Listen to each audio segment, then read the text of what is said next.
So good morning.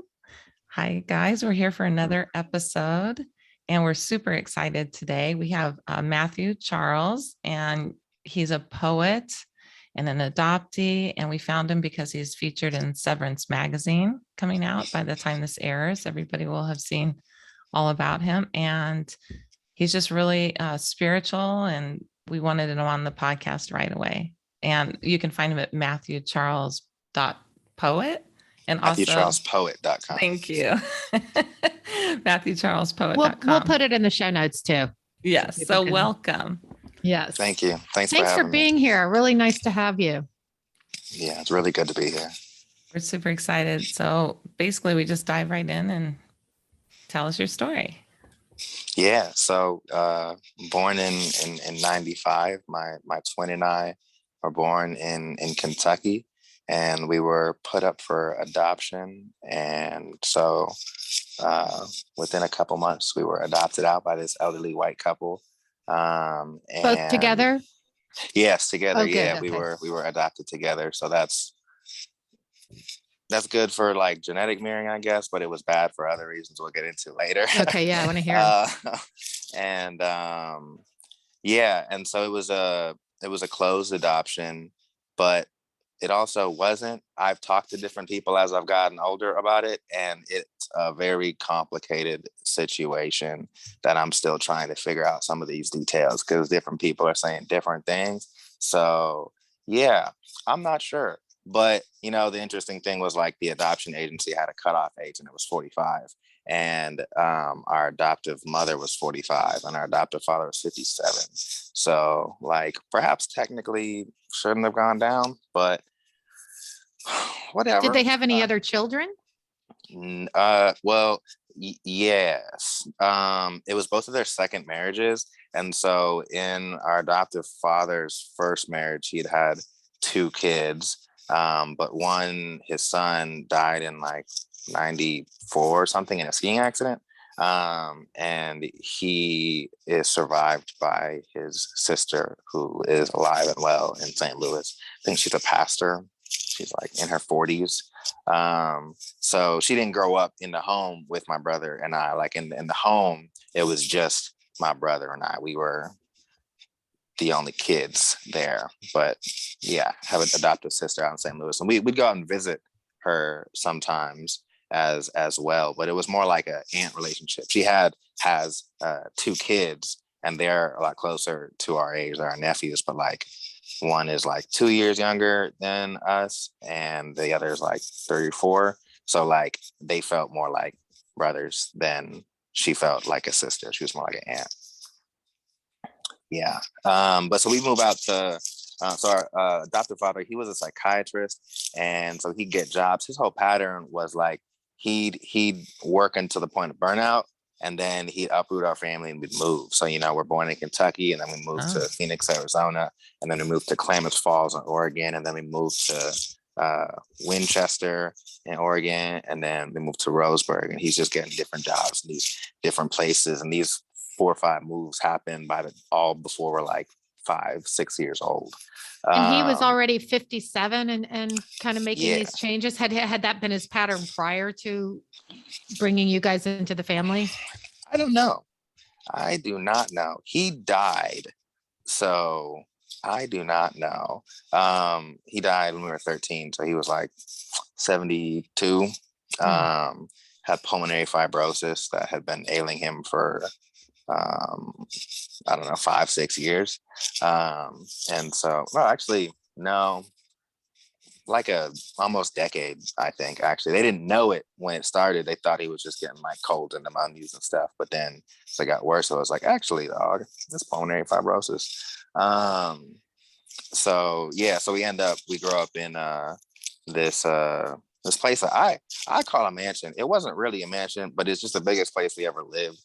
Had like a full basketball court in the backyard, like a cherry blossom garden, and big property in my mind.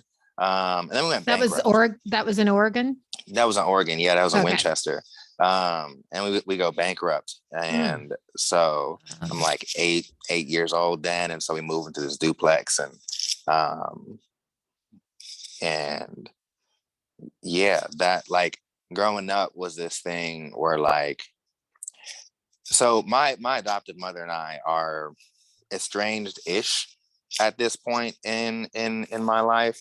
But in the last like couple of weeks, I've been like reaching out to her to talk because like I'm writing this memoir and I'm realizing, I don't remember things. Yes. Like I Mhm. remember that I had this deep fear towards my twin. Like there was this memory from when I'm like 7, and like I remember like I was in our playroom and I was like, my brother was supposed to have gone to some friend's house to play, and I was like excited that he was gone and I was gonna play and have a good time. And then that situation didn't work out. He ended up coming back home early, and I just remember this like fear inside of me.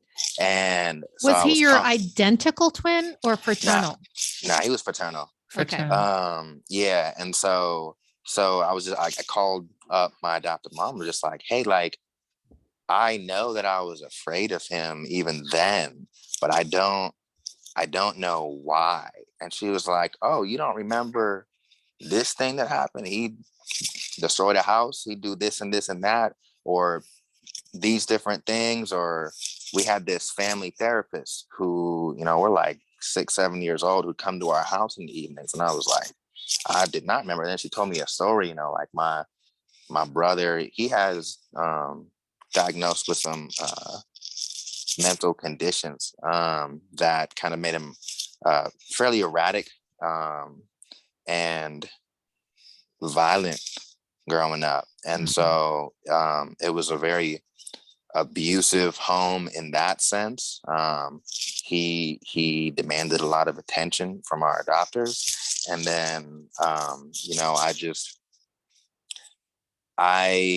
like Nancy Verrier talks about in the Primal Wound, like if there's like 2 adoptees in the same house, like one is like the compliant one and one is kind of more aggressive, who's like pushing boundaries and stuff. And so in some ways that was the dynamic between my twin and I. Like my adopted mom, she told me that like when we were 4 or something like that, we was playing and my brother was like we were playing with like action figures or whatever.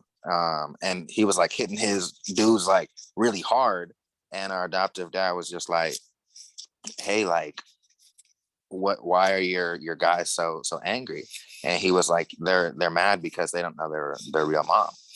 And I did not remember that. Like I remember like when we're 6 and 7 and getting older, like our adoptive parents, specifically our mom, she played the disciplinarian role more so. She'd tell my brother to do this or that, and he'd just be like, I don't have to obey you. You're not my real mom. I remember like hearing those things, and like, he wouldn't get treated well when things like that would happen. In general, he was a violent person, and then our therapist would like give abusive advice for the ways that our adopters should treat my brother. So I'm in this home where, my twin is incredibly violent, destructive. And then nobody's really checking in on me. And then our adoptive parents, specifically my mom, because she's playing the disciplinarian role. She's physically restraining my twin, like body on top of him, because this therapist told her that like, yeah, she said like my brother, when he gets in these states, he's out of control, and what would comfort him is if you would do this, because then he'd know that somebody could control him, or some like stupid shit like that.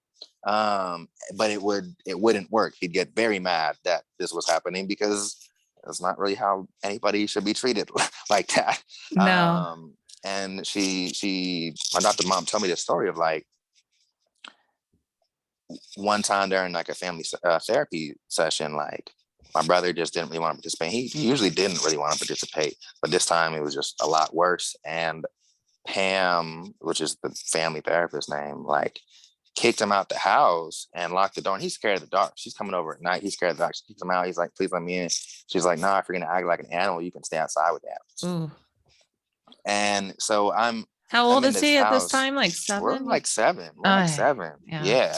And so like, I'm in this house seeing all these things and seeing like, it's this great tension, because like my brother's behavior, like the violence and all this stuff, like that endangered me, and I knew that. So like that estranged our relationship. But then seeing, sometimes he'd say right thing, like as a kid, you talking about, and I'm a real mom, I don't have to obey you. It's this real reckoning with like adoptee grief, and our adoptive mom's response to that would be like, I'm the only mother you have. And so it's just like, I was estranged and afraid of my brother, but then I also didn't think that our adoptive parents were like really looking out for me. Like I kept being in these dangerous situations, but then also them never checking in on me. And like just talking to my adoptive mom in the last couple of weeks, she told me, like, she's like, I talked to your father, and I'd ask, like, do you think that Matthew's okay? And he'd be like, yeah, if he wasn't okay, he'd say something. And it was like, nah, I wouldn't say anything. I wasn't that kind of person. When in that time frame, there was this physical debilitation that I experienced. Like my lungs would stop working, like not like an asthma attack, but like an asthma attack, you're like struggling to breathe. Like I couldn't breathe. No inhale, no exhale, completely like inable for minutes at a time. And I remember the first time that happened, and like, just didn't know what was happening. And so like I ran downstairs to adoptive mom, and I tried to like tell her that I couldn't breathe. But like, and in that moment I realized, oh, you can't talk when you can't breathe. Like you need breath to be able to talk. Didn't know that. So I'm just like, make like whatever. And she's like, oh, we're playing charades. And she starts guessing, da, da, da, da, da. And I'm like, no, like, I'm not saying anything, but I'm like, and she just doesn't understand. So I leave, and then eventually I get my breath back. But that condition like ailed me from like the age of 8 to like I was like 16. Wow. Anxiety and trauma. I mean, wait, I really. need to stop for 1 second because I'm hearing something. Do you hear it, Louise? Yeah. Is there something crackling, Matthew? In maybe my. So did that ever get diagnosed like as a panic disorder or anything like that? So talking to my doctor Monday the other day, I was like, because like trying to just remember, I'm like, I don't remember what's happened when we're in Winchester because some other things were happening that we can get into a little bit later. She was reminding me of that, and I told her, I was like, all right, well, like when I first like couldn't breathe, like what was y'all's response? And she was like, I don't remember that happening until we moved to Roseburg. And so that's when I'm like 8, 9 years old. And I was like, all right, well, I came to you and da-da-da. She's like, I'm sorry. But eventually, like, she took me to a doctor, and what they diagnosed it as was twitchy lungs. Twitchy lungs. And they gave me, I don't know what it's called, but it was like this purple like circle thing that like when I couldn't breathe, I was supposed to like Advair. Like, sure. My son had it. Advair. It's like a it didn't help because I didn't have asthma. I'm pretty sure it was like asthma medication, but it wasn't asthma.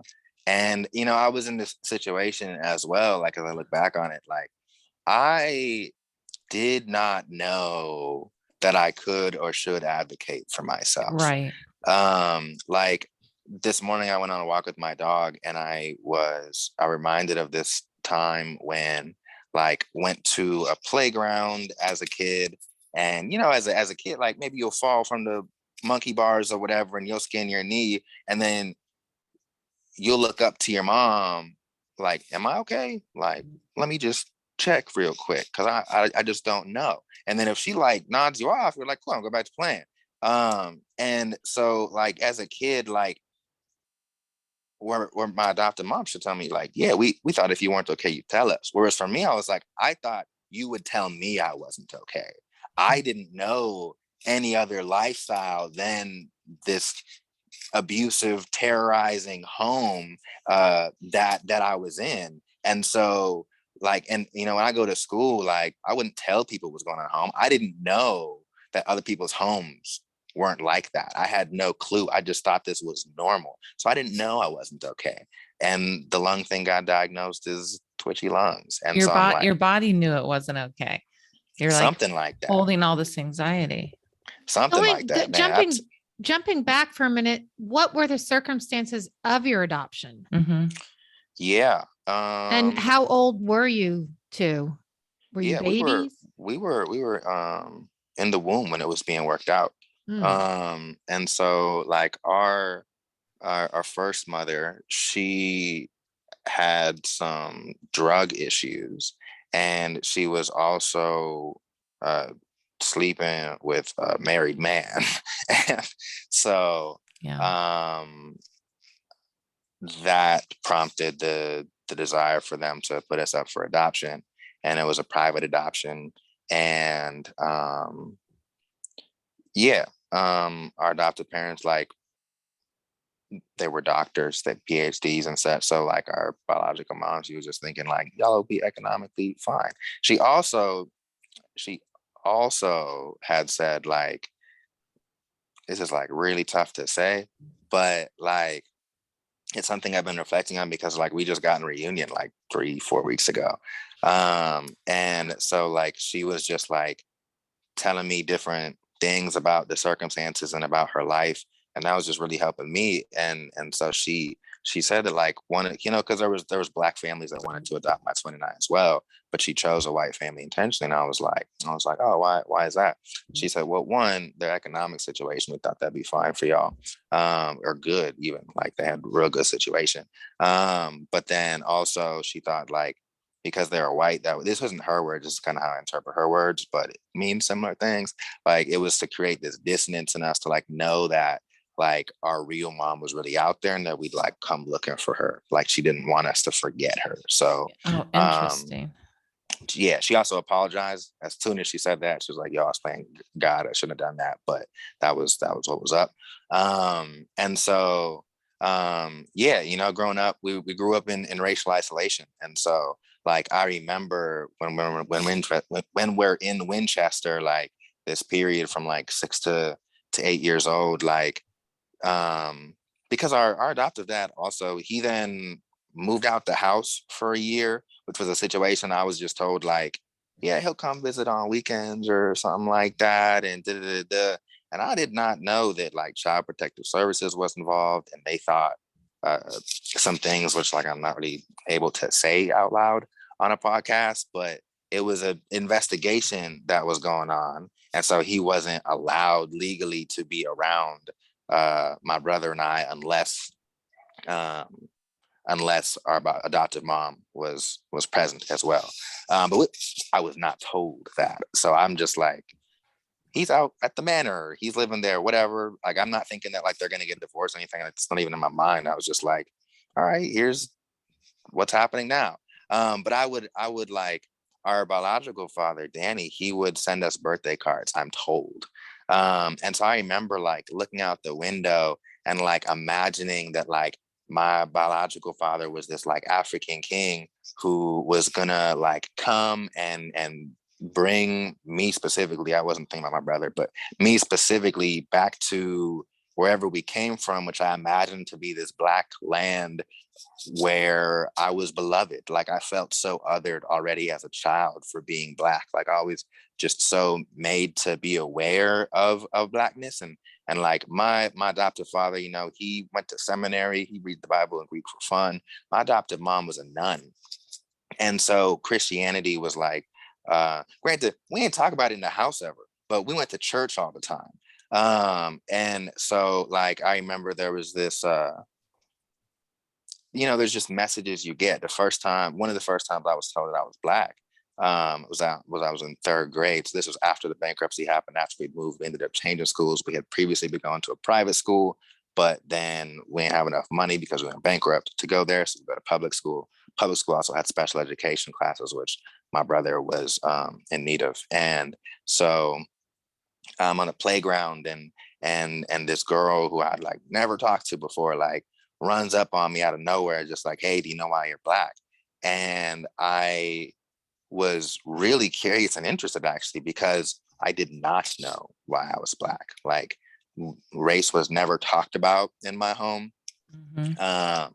And so like, I was like, no, I don't. And I like sincerely thought she was about to give me this existential answer that would like tell me why I'm different from everybody around me, because nobody with my twin looks like me. And I have no clue why that is. And she says, well, God put you in a toaster and forgot to take you out. And she runs away.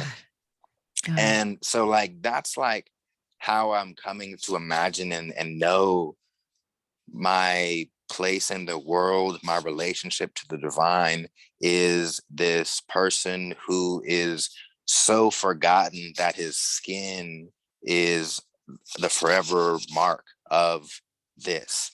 That is so profound. It really, yeah.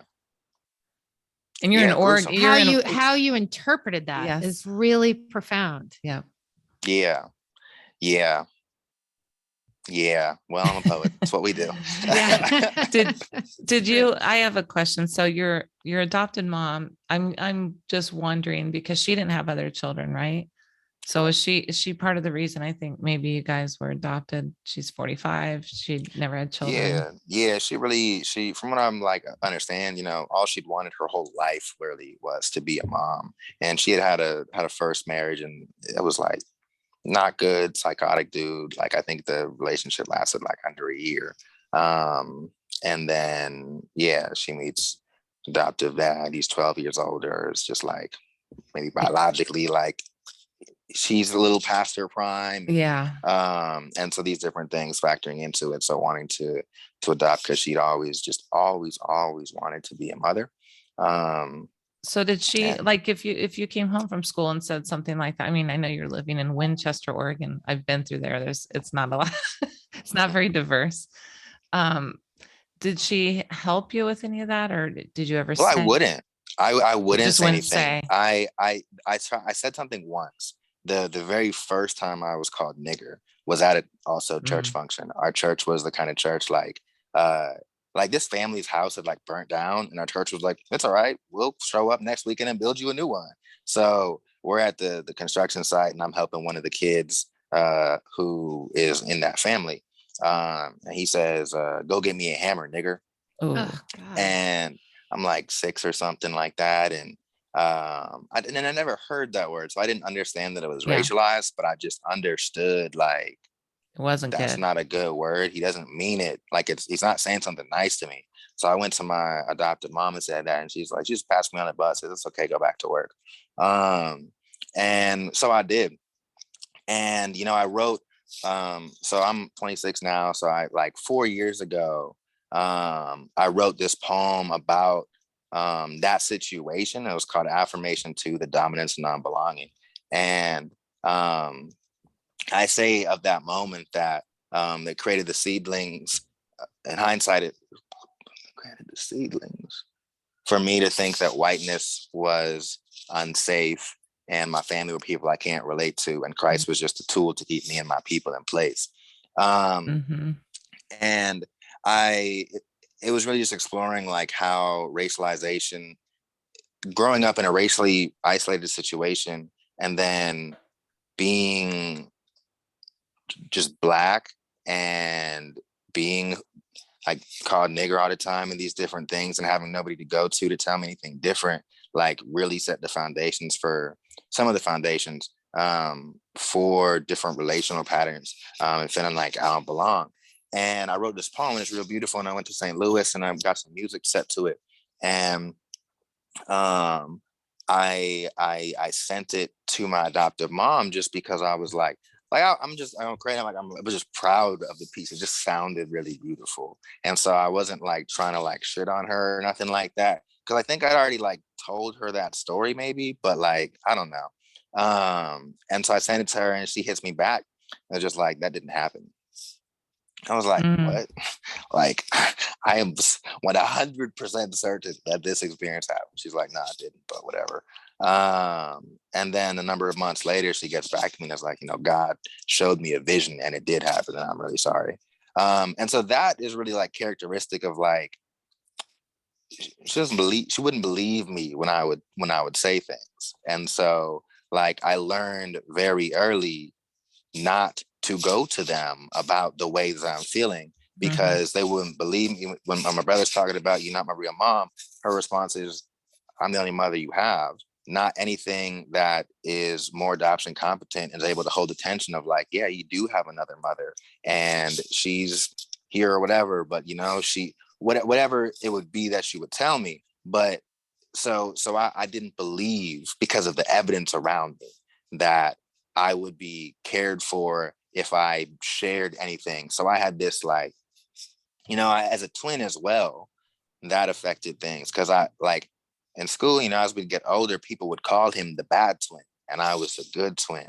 And so like, I felt very much this responsibility to like be okay in all situations. And so like, I wasn't telling nobody what was going on in my life. Like I had people who like at the time I thought of as best friends, they really didn't know anything about me because I just didn't believe that anybody actually cared at all about any of the things that I was going through. So it's so like that, the being the good. I can relate to that to some extent in my own scenario. Just being compliant, you know. So a couple of things.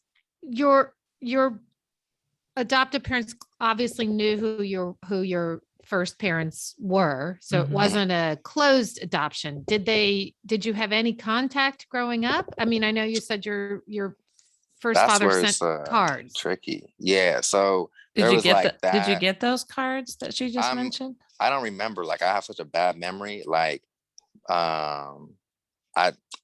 my adopted mom says we got them, but I don't remember like if we got them. We probably like never talked about what it meant that this person was sending us a card, anything like that. And so, but you know, we got to be like, so my brother would be,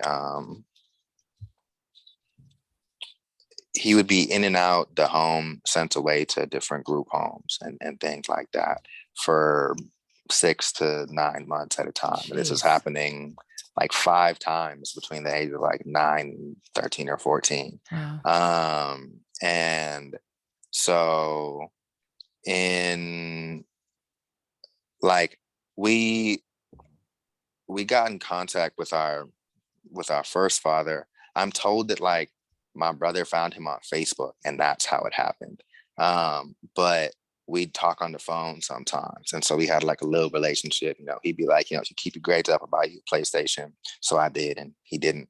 And that, you know, as an 11-year-old, that meant a lot to me. So I was like, whatever, screw you then. Like, I don't need this relationship. I just wanted a PlayStation. Right. And so like, I wasn't very like invested in that relationship. And then I also wasn't permitted to think about that relationship in the sense of like seeing how my brother would say things and about those relationships and how our adoptive parents would react to it. So I didn't even like think it was allowed that I could actually be thinking about it because I have to be good, you know? And so, but, you know, one summer got like just real bad, you know, our adoptive mom was like threatening to call the police like every week on my brother. And it was just like, terrible. It was very terrible, very violent, dangerous, and she never would call the police, which, you know, I am glad for because, you know, they might have shot him or something like that. I was just thinking the same. But like it's this thing of like, who do you call when you need help? And that's one of the problems with our society is like we're told the police are the people we're supposed to call, but as a Black person, I don't know. And so he ends up going back to a place called the Cottage, and my adoptive mom tells me that like she promised me that he'd never come back home. And I don't remember that, but I believe her that she said that because he never did. And so how old were you at this point? We're like 14. And so we drive up from Roseburg to, this is like a place in Corvallis. So we drive up to Corvallis and to that program, and everybody's in this meeting, like our adoptive parents, my brother, the program people, and I'm just like sitting outside, like I don't think I was allowed in. And then we go to Applebee's, and my brother's in the car, and like I'm a little confused, I guess. So I'm like, oh, are we taking him back home with us? Like, what's going on? And then we have the car going to Applebee's, and then our biological father's there. And I'm told that he's gonna take my brother back to Kentucky, and he asks if I want to come with. And I was like, wow. In my mind, like the first thing was like, hell no, I don't want to come with. Like the things that my brother has done, like you're saving my life by taking him right now. So like, no, I'm not gonna go with you. That's happened in my mind. But then the other thing was like, am I allowed to say yes? Like, even if I wanted to, could I? Like, I didn't know if this was a legal situation that was like happening right now. Like, I really didn't know. Like, our parents would never tell me what was going on. And this is, I realize more as I grow older, as I talk to my twin about these things. Like, yeah, I was just kept in the dark. And so confusing. Like, do they want to have you as their son, or do you want to go off? Like, so it's weird. So I said no. And then he was like, all right. And, you know, he took my brother and they went to Kentucky, and I didn't see my brother again till a couple of years ago. So like about a decade. Holy crap. Did he do better there? How does one answer that? It was different things that he experienced, not necessarily better. I don't know the whole story. The stories that I've heard, it was very difficult for just very different reasons. You know, one of the things is like he was like heavily medicated when he was in Oregon living with us. And our Dr. Mom told me like he had such a high metabolism, so like they would just give him super high doses of things, and he'd be on a lot of different things, and so not good. But you know, this is what happens when like you're a Black child in like a primarily white place, and they have racist medical ideas of, oh, you can't feel pain, oh, you this, oh, you're that, you know. And so like this is what's happening to him. And then he goes to Kentucky, and he sees a doctor there, and they say, you know, if you were on these high doses of things for like a few more years, you'd be dead. Wow. So he stopped taking his medicine, and that was a different like adjustment for him. That's not really for me to talk about, but so yeah. So I didn't see him for like 9 years till I'm like 24. And then how was it when he was gone then with your, at this point, was your adoptive father had died? He had died just after, like, so my twin gets readopted in like the fall. Father. Yeah, in the fall. And it was supposed to be like a legal thing, but it didn't end up being that, is what I'm told. And so, but then, which does impact things later in the story, actually. And so our adoptive dad dies a number of months later. And I remember like this was like, I'm like a freshman or sophomore in high school. And these are like the first times that I'm like really praying, like just like God, like if you let my dad just live to see me graduate high school, I'll serve you forever. Like I wasn't even just like, don't let him die ever. Like it was just like, just give him like a couple years. And then I got you, I'm your man. And it didn't work like that. And so he died. I was a sophomore in high school. And I went, it was like March 28th at like 3 a.m. And my adopted mom comes to the room, wakes me up, says he passed. I look at him, I'm like filled with some emotion. I go in the shower, I cry for like 15 minutes. I go to sleep, I go to school the next day. And then like, I was just bored in school that day. And so like 5th, 6th period come around, Spanish class, and just didn't want to be there. Wanted to get high under the bridge with whoever was under the bridge. And I just raised my hand, Senior Tay. Yes, Raphael. Can I leave right now? He's like, no, we're in class. I was like, well, my dad just died this morning, so can I go? He's like, yeah, okay. And so like, there was this way that like, you know, losing him didn't affect, like for me, it was just like, all right, I'm gonna just tell you this so that I can get out. You know, I was already so numb. Like I had made the decision to become numb when I was like 9 or 10 years old, because my adoptive mom was not numb. She was very viscerally emotional and, screaming all the time. And I'm not saying it's not even justified. For one, it's like she's going through menopause as well. And then she's also got cancer at a certain point of this, and her husband's dying, and my brother's wild, acting crazy. So like reasonably like going through some things. But like my brother like fed on that. And so I was like, I can't do that. Like I can't have emotions. So I just like, you were just like lost in the home, sort of. Yeah, real invisible. And it was so bad, actually, like that I feared, like really, like honestly, like I feared that I was like a psychopath or a sociopath until I like, because I didn't feel anything for years and years and years. I was just like, something wrong with me. And it was terrible. I learned, knowing now, like in hindsight, it was a survival skill. But at the time, like I didn't consciously remember deciding to turn it off. I didn't remember that I had lived in such a dangerous house that it was unsafe for me to have feelings, And so my dad dies, my twins readopted, and then I'm coming home from school and I'm looking at my adopted mom and I'm like, who is this person? Like, I don't know who this is. Like, I don't think about, I know she'll like I know she'll make me dinner tonight. I know she'll like pick me up if I go somewhere I need a ride or whatever. But like, I was scared. Like I felt like it was just another stranger. Like I realized in that time period that like the relationship that occupied me the most was my twin.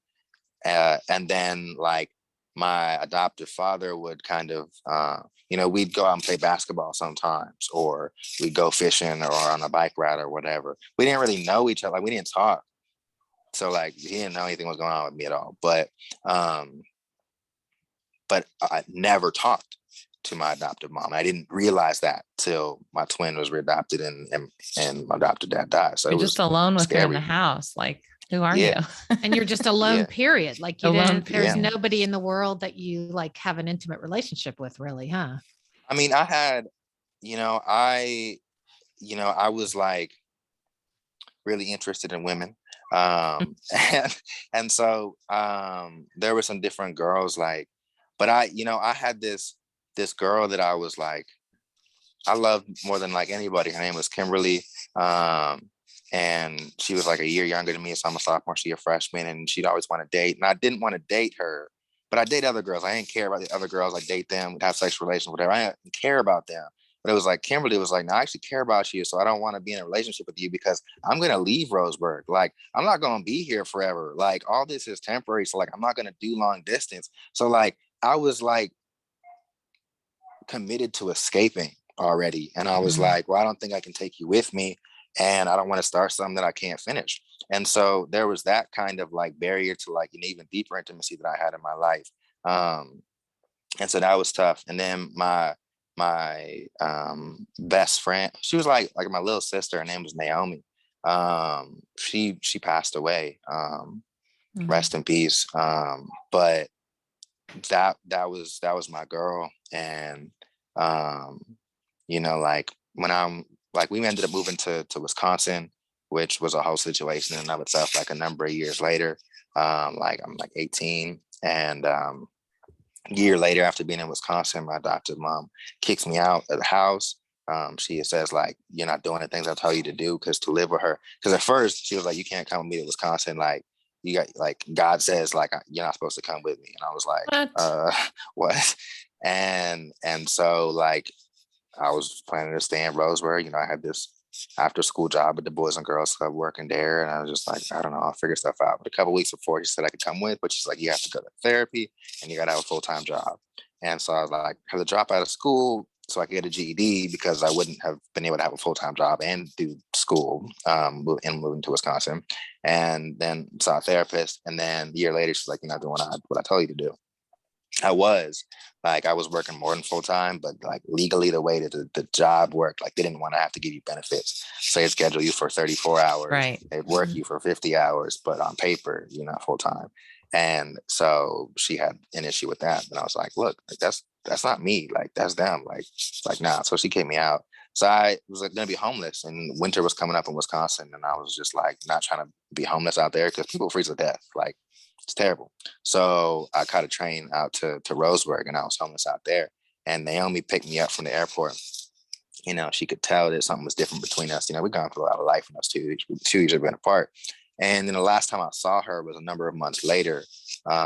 J. Cole's album Forest Hills Drive had just dropped. She had bought it for me, and so we was on a smoke drive, just listening to it together, just having a good time. And then she said to me, like Matt, like I had to say something to you, and I was like, all right. She's like, and don't say I'm just high. And I was like, okay. She's like, I feel like this is gonna be the last time I ever see you. And I was like, no, like it's for sure not gonna be the last time you ever see me. Like, you're the only reason that I would ever come back to this town. So like, I for sure will like see you again. She's like, no, I just really feel like I'll never see you again. And she died a couple months later. I didn't see her after that situation. So I'm so sorry. That's that's So were you in Roseburg? Did you stay in Roseburg after that on your own? So that a week or so after that, like I think like I moved back to Wisconsin. Like I had called my adopted mom, like, hey, please let me come back, because like if I stay out here, like I'm gonna end up dead or an addict or whatever. Like these jobs ain't hiring. Like there's no opportunities for me. Like it's not gonna be good for me. So please let me come back. And she did. And then like a week after getting back, she went to the doctor, and the doctor said, you know, she had this like big like welt on her like leg. And the doctor was like, oh, you got bit by like a brown recluse, which is like, I think a really poisonous spider. Yeah. And they're like, also, we just found out you have an extremely vicious form of leukemia called like type 17. And it's mutated because of the chemo that you got for the non-Hodgkin's lymphoma you had some years back. And if you came like a week later, you'd be dead. And so then like she moves out to the hospital to live there for the treatment. And so she's out there, and I'm just like, yeah, I'm about to be an orphan right now. Like what's about to happen to her and then to me? Like, so that was the whole situation. And, you know, she came out the other side. She's in remission now. So that's great. Lost most of her taste buds. So that's really unfortunate for her. But where does alive. Is she living in Wisconsin? Yeah, she's in like Ozaukee County, which is a little outside of Milwaukee, a little north. And you are in contact with her. And how's your relationship now with her? I mean, it sounds like she's trying to, maybe she has some shame and guilt, but trying to tell you things. Is she or not? Is she? I mean, she is now, because I told her like, so like we've been pretty estranged for a number of months now. And some of it, like, you know, in the last 2 years, I've been processing more of like the implications of what it is that I'm adopted and transracially adopted. And, you know, that started because I was on Instagram one day, and like Hannah Jackson Matthews, like one of her reels like popped up or something like that. And then there was like this writing contest she had. And so I submitted a poem that I'd written called Closed Transracial Adoption as God's Gift. And it wasn't really celebrating it. Like the name Matthew means God's gift. And so it was like, so then like I won that, and she publishes that on her page, and it gets like hundreds of likes, and a lot of people comment to talking about they can relate. And I was like, whoa, I didn't know there was other people. Whoa. And so I just like started processing that more. And then it was hitting me like, you know, in my context, like racialization is has been a huge problem. Like our adopted parents thought we're living in a post-racial society. Meanwhile, they move us to Roseburg, which is an incredibly racist place. Like every Black person I ever met there wishes that they could get out. And so terrible.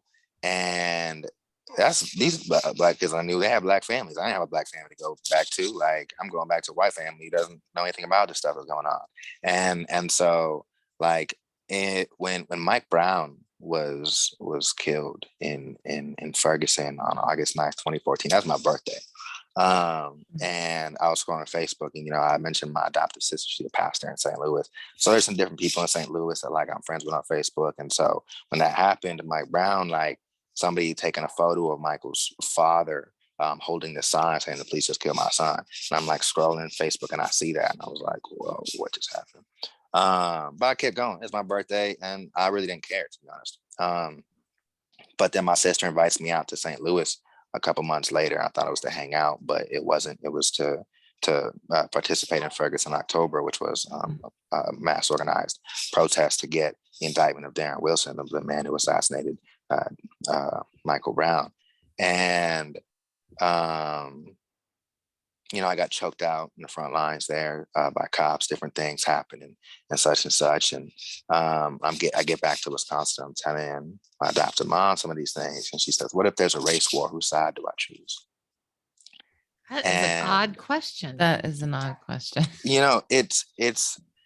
It is, but it's not, because like when it comes to transracial adoption, but then also just in general when it comes to like white and black relations, like a lot of white people and or adopters don't know what side they actually sit on. Like when rubber meets the road, if a revolution that comes about that like at the end of the day pits white people against black people, a lot of white people haven't thought about that.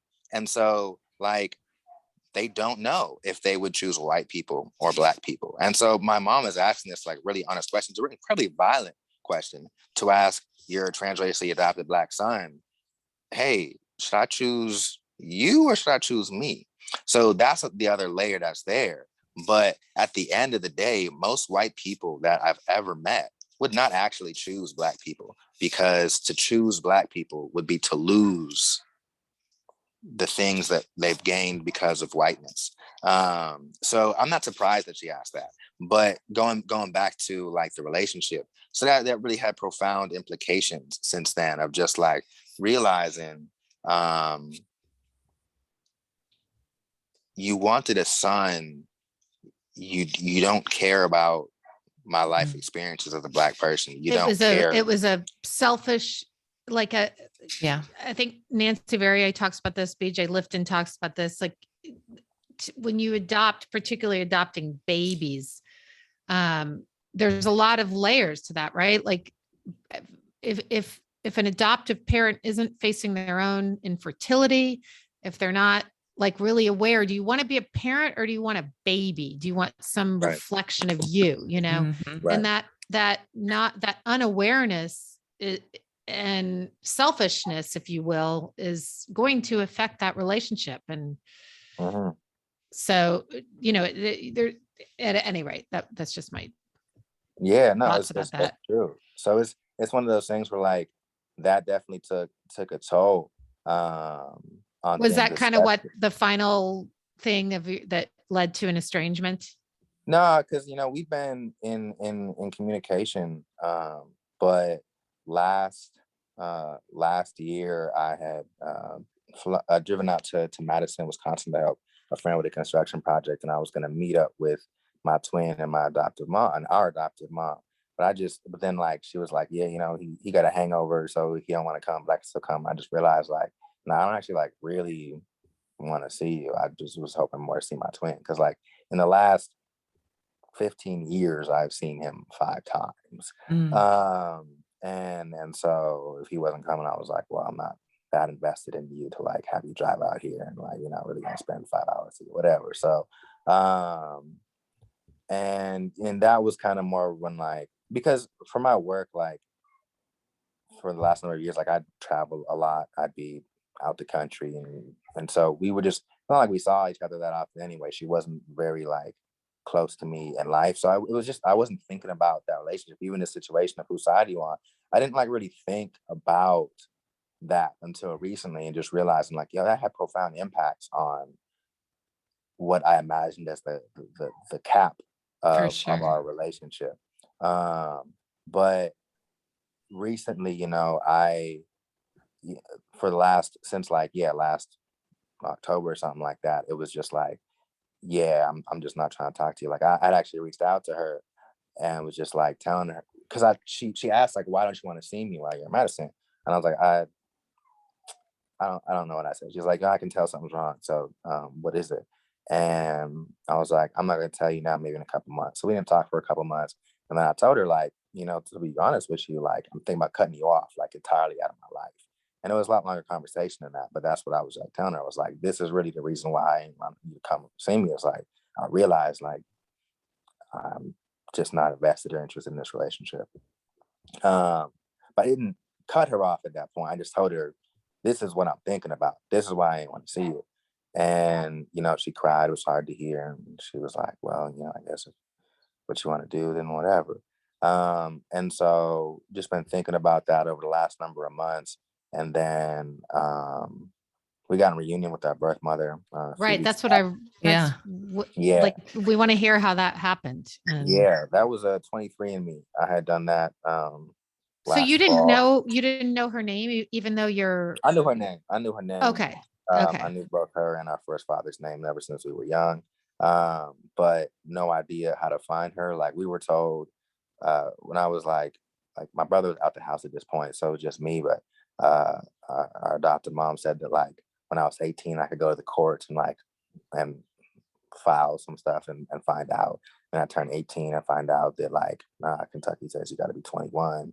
So then like I'm waiting until I'm 21. And then at that point I learned more that like, oh, at Kentucky court, like they'll go and find your birth parents, but then they'll ask if your birth parents want to be united. And if they say no, then they'll come back to you and say, nah. And I was like, yeah, I'm not interested in that. So I just didn't legally pursue it. So I did 23andMe last year, and Kirsta on Instagram, she shout out to her. She's in Greece seeing her first family now. Her handle is Carpuzzi, and she had did this reel of just like something to do with reunion. I don't know, and I had commented like that I'm struggling trying to figure this stuff out. And she just like commented right back, hey, if you ever need any help, like you let me know. I love helping people with this. And I was just like, you know what? I guess I can do it myself. Because I already had a couple of DNA matches on 23andMe. Like there was 2 people who was like 4% and everybody else was like 0.98%. And I had looked them up on Facebook and they were like kids. So I was like, well, I'm not gonna reach out to kids. Like they're not gonna know anything. But after Kirsten's message, I was just like, you know what? I'm gonna reach out to these kids and ask them, do you know this woman or this man? And so I did that, and then like within an hour, somebody added me on Facebook who had the same last name but a different first name and was an adult, and was like, "Hey, I'm your birth mom's like nephew or something like that." And then a couple other Facebook requests, and hey, I'm your auntie. I'm your auntie. I'm your cousin. I'm da da da da. Wow. And then I'm on the phone with my mother's oldest sister, and you know she was like, tell me something. I was like, hey, look, I just to ask first question, is she still alive? Because I had asked our birth father some years back to like look for her, because my brother would keep asking me to like look for her. So that was even one of the reasons why I was like, all right, let me try this court thing, because like he was asking. I wasn't really curious. Like for me, how I felt was in hearing the stories about my birth father and my little experience with him, like I was entirely uninterested in a relationship with him and entirely uninterested in finding out who my first mother was. But my brother kept like hounding me about it. So I was like, all right, to set you up, like I'll look into it a little bit. So I'd ask him again to like, or for the first time I asked our first father, like, hey, can you look? And he gets back to me some weeks or months later and was like, yeah, I don't know. I think she fell into drugs. Like maybe she's not alive. I don't know. So I was like, all right, cool, buttoned up, whatever. So I just had to ask the auntie, like, hey, she's still alive? Because the last thing I heard is maybe she ain't even alive. She's like, yeah, she is alive. She's in Illinois right now. And here's her number. And da-da-da. So that night that I'm on the phone with her, and it was just this beautiful moment, really overwhelming. And we do look alike. You know, when I was a kid growing up, adopted mom would tell me that I looked like my mother, and said that my brother looked like our father. And I'd never seen pictures of my mother. We because eventually we got connected with our birth father through Facebook. I've seen pictures of him, but there wasn't any pictures of our birth mother because he was married to some other woman, and so she's the mistress, and you ain't gonna find that on his Facebook page. So I always just like wonder like, who is this person that I'm constantly told that I look like? And so seeing her, I was just like, wow, yeah, I can kind of see that. I'm surprised your adopted mom didn't have a picture, since they knew who she was and stuff. It's so crazy to me. I am told that they were sneaky people, our adopters. I'm told that our birth father spent thousands of dollars trying to find us. And then eventually when he found us and got in communication with us, like they was trying to visit us, but then whenever it was close to a visit time, our adopted parents wouldn't answer the phone anymore. And so, wow. Yeah, it's this thing where it probably isn't all that it is, but it's probably is a big part of it, where it's like my adopted mother, she just always wanted her own family. So, and this is a conversation we had a couple of days ago where I was just like, like the problem with like the way you parented us all is like, you did not imagine that you were raising and stewarding someone else's child. You just thought we were yours. And so that's why a lot of this stuff is happening the way that it's and the way it's happened is because of that. And so so we started talking more. Well, then like talking to my first mother, and she was saying that her and I could go to therapy together if that would be helpful. But I hadn't said that I had any like ill feelings or anything I need to work through. But she's just proactive and just like, hey, like if whatever we got to do, I'm in this for the long haul. Like we can do that. So I was just thinking about therapy, and I was like, oh, what about therapy with my adopted mom? Like maybe that could help the relationship. And I was like, reached out to her and was just like, yo, if we're gonna start with this relationship, like I think we got to do therapy. And she's like, yeah, anything we got to do, like we can do that. And then I sent her some people, and then I realized like, yeah, I already got capacity for doing that therapy specifically. I don't have the emotional capacity, the bandwidth to do that, just because like, yeah, I'm not sure that I'm that invested in the relationship, to be honest. I know she would be like, if we went to the session, she'd show up to the session, but it's just different patterns in the relationship where I'm just like, just because you're there don't mean that anything getting worked on, and so I told her, I said, you know what, I can't do therapy. But we've just been talking in the last week actually, because I'm working on this memoir, and I'm just like, hey, I don't remember things, and there's things that I know I don't know, and I need you to tell me these things. And so for the first time in my life, she's like seemingly a lot more honest about things. And that's just, in my mind, it's just like, I need to know these things so I can paint a better picture while I'm writing this book. Like, we're not talking on some like relational repair level. Like maybe we like talk a little bit about that in the conversation, but like really what I'm trying to talk about is like, help me remember, because I blocked so much stuff out. And your first mother, is your brother also talking to her? And are there plans to meet in person? He has met her. Yeah, he met her a few days after we got in contact with her, because he's in Wisconsin and she's in Illinois, so she drove out to see him. And so he's met her. I think like he talks to her a lot more frequently than I do. Like he's the kind of person like you, Louise, he was talking about, or forget which one you sounds like, calls you every day as you're driving home from work. Oh, that's Sarah. Oh, that's my son. Yeah. Yeah. Like I'm not that kind of person. I don't talk to people like often. Like I'm like, maybe we can talk like every other week or whatever. And because she told me, she's like, that's my son, twice a week. Like I'd love to talk to you twice. I was like, to be honest, no, we can't do that. So, and do you have any siblings? Do you have any siblings through her and your birth father? Yeah, it's complicated. Yeah. So like through her only other child is older than my brother and I. I won't say her name, but we have a sister. And then on our first father's side, he's had a number of different baby mamas and wives. But so like I know of one line. There's like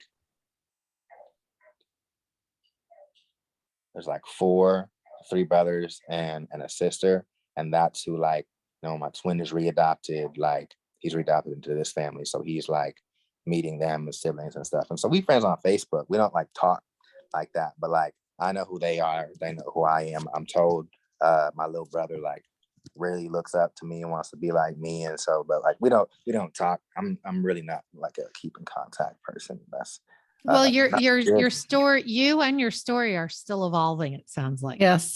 There's still a lot to come. Yeah. So yeah, I feel like I'm in this place now of just like trying to like reclaim a lot of different things, whether it's memory or whether it's like agency or even just Blackness, you know, like being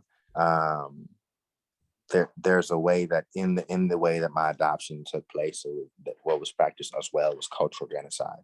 And so it's a reclaiming of the culture that I was severed from. Which wasn't even that long ago, right? I mean, no, it's one thing, and like it's just, it wasn't that long ago. Yeah.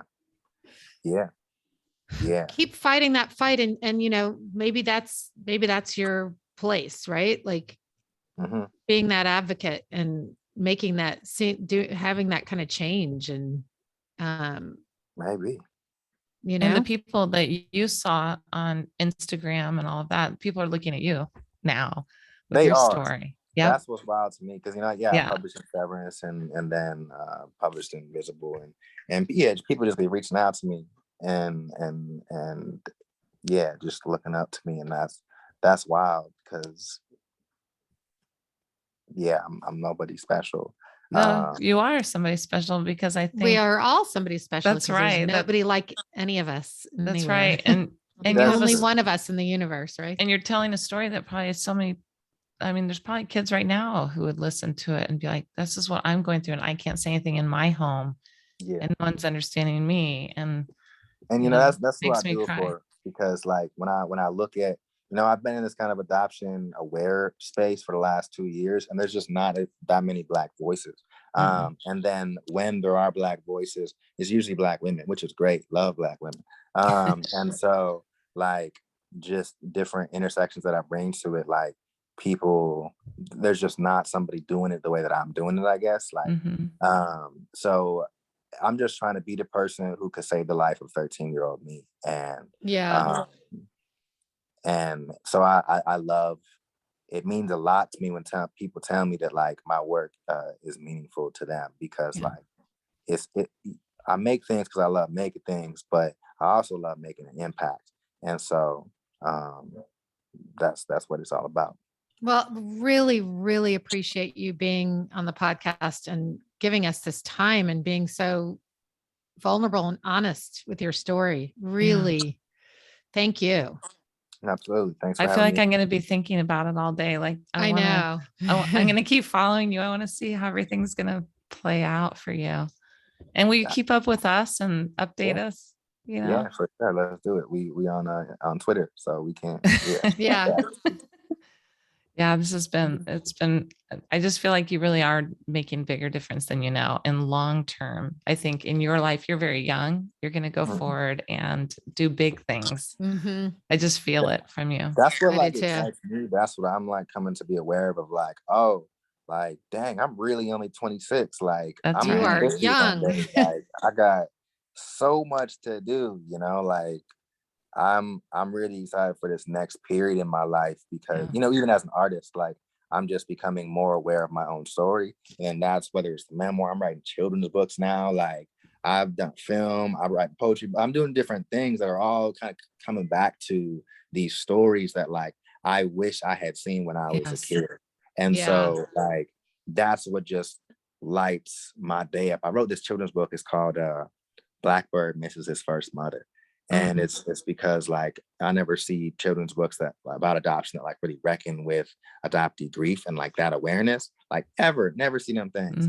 And so I just like wrote one, and it was inspired. I wrote it for this 5-year-old girl who's a transracial adoptee who I know. We have dinner with their family every Friday night. And so I wrote it. I showed it to my wife. She's like, you got to send that to the mom right now. And so I did.